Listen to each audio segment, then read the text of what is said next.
Okay, Adrian. Yo. Thanks for coming on and helping out. Yeah, answering my a pleasure. few questions. Let's do it. So do you just want to introduce yourself a little bit? Say where you're from, your hometown, everything. Yeah. So, yo. I'm Adrian. I'm from Hong Kong, and I'm just like here on exchange, St. Mike's, to play lax with the team. Cool. That's pretty much it. Why did you initially choose St. Mike's? So back home, I'm a med student, and like we have a painfully long degree. So it's like 6 years. 6 years. Yeah, that's a long time. Yeah. So they decided to like give us the third year to do anything that we choose, to like give us some freedom to explore stuff outside of medicine that we might potentially be interested in. Mm-hmm. So, I mean, obviously I really do love lacrosse a lot, and so I decided to devote the first semester of my third year to come here to play lax with you guys. Awesome. Yeah. How long ago did you start playing lacrosse? Everyone in Hong Kong pretty much starts playing once we go into college, because it's not really a big thing outside of that. So that's pretty much when I picked it up as well. Do you think it's a growing sport in Hong Kong? Like, is it becoming more popular? Yeah, definitely. With like all the world lacrosse and the potential addition into the Olympics, they're definitely pushing for lacrosse to grow as a sport. That'd be really cool. Yeah. So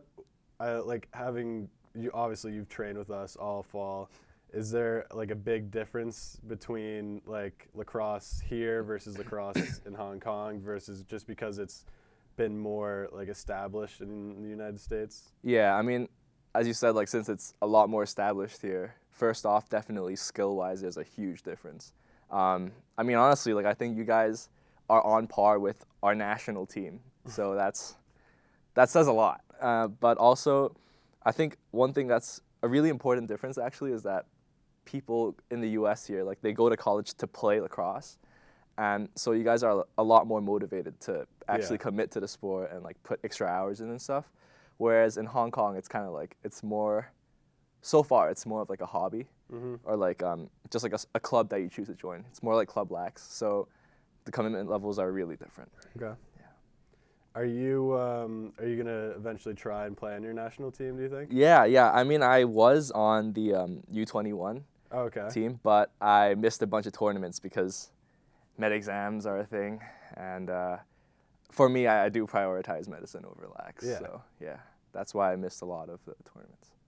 So is there any specific area in medicine that you're studying, or like what kind of like what's your role? Yeah. So for our first 6 years, it's kind of just generally learning the stuff, and then we have to specialize afterwards, which is another 4 to 6 years. Yep. So another 4 to 6. Yeah. Okay. It's really like a lifetime of learning. Yeah. That's what they love to say. But you love it? I do love it. I'm excited to go back and continue. But I think I'm more interested in the surgery aspect of medicine, so that's probably what I'm gonna head into. Nice. Yeah. I mean, you're lucky. I would be too grossed out to do something like that. I don't have the guts to be able to do surgery. I've seen a lot of bits and pieces.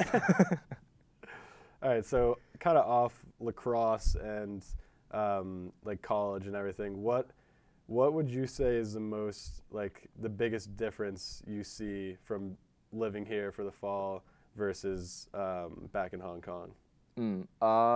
Well, firstly, people-wise, I think there's a huge difference. Hong Kong people tend to be more like closed in and less sociable than people here.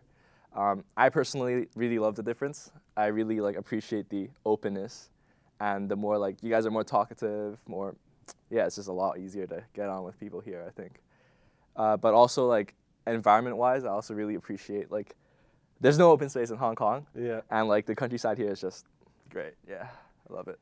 Do you have any idea as to why people here are more open and more willing to talk versus in Hong Kong? Honestly, I think it might be just like our general culture. Yeah. I think we tend to be more reserved, and Asian people in Hong Kong, I can't speak for Asians in general, but I guess we just not as open to approaching other people and stuff like that. Okay. Yeah. Like growing up in Hong Kong, I'm sure you've heard and seen probably stereotypes about like Americans in the media or just from growing up. And is there any that have stood out to you when you've come here and be like, wow, that's true, or that's totally false and just kind of fictionized in media? I think I've seen quite a few like true stereotypes. Yeah. Like some positive and some like I don't know, you know. But Yeah. the positive ones, like I mean, people have always been like, oh yeah, like Americans are super like open and stuff, and like just exactly as I talked about, you guys are, and like I love that. That's great. Mhm. But yeah, I've also heard like people always make a joke where they're like, oh, when I go to exchange in America, so the kids ask me, is Hong Kong in Japan? Which is just completely not true. But I've actually been asked that by a kid Really? on the team. I'm not gonna put any names out there, Yeah. but it's happened. And but yeah, and like before I came here, some of my friends told me that some people never travel outside of the U.S. and they just kind of spend their whole lives there. At first, before coming, I didn't really understand that. But after coming here, like I've traveled like over the holidays to like different states and stuff. Like Yeah.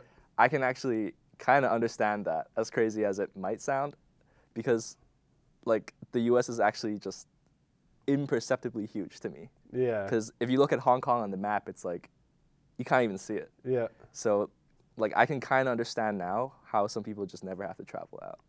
That makes sense. Are you, do you think you're going to come back to the United States Oh, in yeah. the future? Oh yeah, for Definitely? sure. Yeah, to visit you guys for holidays, like maybe even to live. Yeah. Yeah, maybe. You think you want to live here in the future? Oh yeah, Possibility? definitely a possibility. Awesome. But I do have to work in Hong Kong for a bit. Yeah, first, yeah. So, yeah, there's that. Is there any, so I know you've been to Vermont, you've been to Boston, right? Yeah. New York. New York. Is there anywhere else that is on your kind of wish list? On my of where wish you wanna list. go? Yeah, like LA LA. and just Yep. like California. Mhm. And I also want to. My friends keep on telling me to go to Philly, but I hear it's like kind of dangerous. But they go to college there, so I still like really want to visit them regardless. Yeah. What's been your favorite city so far? Boston. Boston? Yeah. Why Boston? I think most people would expect New York, but yeah, I think like to me, New York kind of feels like Hong Kong, Yeah. just because of how like, you know, packed in and like city it is. But I really like the architecture of Boston, and just like the general vibe around like that Harvard area. Mhm. Yeah, I really like, yeah, the vibe and the architecture there is super cool. Awesome. Well, next time you're in United States in Boston, I'm gonna have to take you back to my hometown. Hell Marlborough, yeah. and Hell go go boating, catch some fish. Let's do it. Cool. Well, thank you, Adrian. It's been a pleasure. Yeah, thanks, Locke.